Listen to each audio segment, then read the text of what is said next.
इस वीडियो में हम बात करने वाले हैं कि आपको जो आपने सीयूईटी में मैथ जो डोमेन चूज किया होगा यानी फिजिक्स केमिस्ट्री और मैथ चूज किया होगा बीएचयू और दिल्ली यूनिवर्सिटी के लिए, तो सीयूईटी में जो मैथ डोमेन में जो आपका क्वेश्चन कितना आएगा और आपका सिलेबस क्या होगा और आपको पढ़ना क्या होगा, इसके बारे में हम बताने वाले हैं। ठीक है, सबसे पहले हम बात करते हैं कि जो सीयूईटी 2023 मैथ डोमेन में टोटल जो क्वेश्चन आएंगे वो आपके आएंगे 50।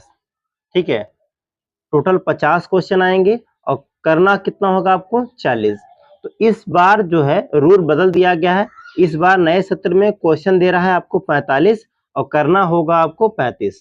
ठीक है, लेकिन आप मान के चलिए कि आपका जो है 50 क्वेश्चन अगर आएगा तो आपको 40 अटेम्प्ट करना होगा। अगर 45 आएगा, अगर आपका क्वेश्चन 45 आएगा तो अटेम्प्ट कितना करना होगा आपको 35 करना होगा। तो अगली बार जो परीक्षा हुआ था उसके आधार पर हम आपको बता रहे हैं कि सिलेबस तो सेम है लेकिन क्वेश्चन कितना करना था कितना नहीं करना था, इस बार कितना करना है इसके बारे में बताएंगे। ठीक है, उस बार 50 क्वेश्चन आया था जिसमें 40 अटेम्प्ट करना था और 40 में से 2 हिस्से बांटे गए थे, यानी एक सेक्शन ए बांटा गया था आपका। ठीक है, सेक्शन ए में दिया था 15 क्वेश्चन करने के लिए, जो फिक्स है आपको 15 क्वेश्चन करना ही करना होगा। ठीक है, ये कंपलसरी था, यानी 40 में से आपको 15 क्वेश्चन, जो सेक्शन ए है उसमें से 15 क्वेश्चन आया था और आपको पूरा अटेम्प्ट करना होगा।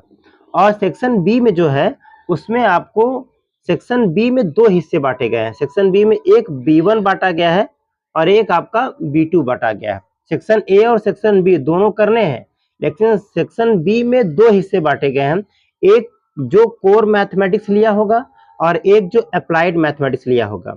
जो अप्लाइड मैथमेटिक्स लिया होगा उसको भी सेक्शन ए करना होगा, जो कोर मैथमेटिक्स लिया होगा उसको भी सेक्शन ए ही करना होगा।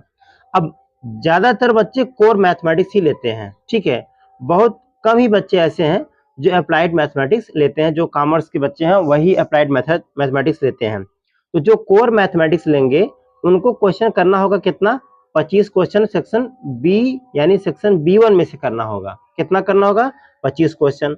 और जिन्होंने अप्लाइड मैथमेटिक्स यूज किया होगा उनको करना होगा कितना, 25 क्वेश्चन, लेकिन उनका क्वेश्चन अलग आएगा और आपका क्वेश्चन बिल्कुल अलग आएगा। आपने जो 12th में दिया है, जो मैथमेटिक्स में आपने इस बार एग्जाम दिया है, सेम वही सिलेबस रहेगा।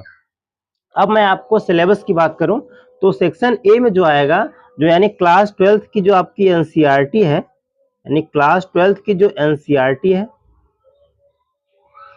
ठीक है, ये एनसीईआरटी का मान के चलिए कि आपको 98% पढ़ना पड़ेगा। बहुत रेयर देन एक आध चैप्टर या एक आध मतलब चैप्टर काटा है, नहीं तो लगभग 98% आपको पूरा पढ़ना ही पड़ेगा। ठीक है, और सेक्शन बी में आपको 100% पूरा, यानी जो 30% इस बार कट गया था सिलेबस में वो भी आपको पढ़ना पड़ेगा। यानी रिलेशन फंक्शन में जो 1.3 था वो भी पढ़ना पड़ेगा, 1.4 भी पढ़ना पड़ेगा, पूरी आपको प्रोबेबिलिटी और पूरा आपको वेक्टर 3 डायमेंशन पूरा पढ़ना पड़ेगा। ठीक है, कुल मिला के अगर हम बात करें तो एनसीईआरटी अगर आपका 100% तैयार है कॉन्सेप्ट के साथ, अगर आपका अच्छा कॉन्सेप्ट है तो मान के चलिए कि अगर आपका 40 क्वेश्चन आता है, ठीक है, और आपका लगभग इस बार, पिछली बार 200 क्वेश्चन का था, ठीक है, और जो 180 नंबर पाया था उसे 100 परसेंटाइल मिला था। ठीक है, 100 परसेंटाइल मिला था, यानी 200 में से 180 जो पाया था उसे 100 परसेंटाइल नंबर मिला था। इसका मतलब यह है कि कम से कम आप सबसे ज्यादा मैथ में ही गेन कर पाएंगे, अंक गेन कर पाएंगे।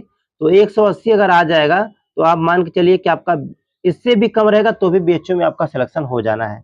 बाकी फिजिक्स केमिस्ट्री भी है, लेकिन मैथ सबसे ज्यादा स्कोरिंग मार्क है, इसमें सबसे ज्यादा आता है बच्चों का।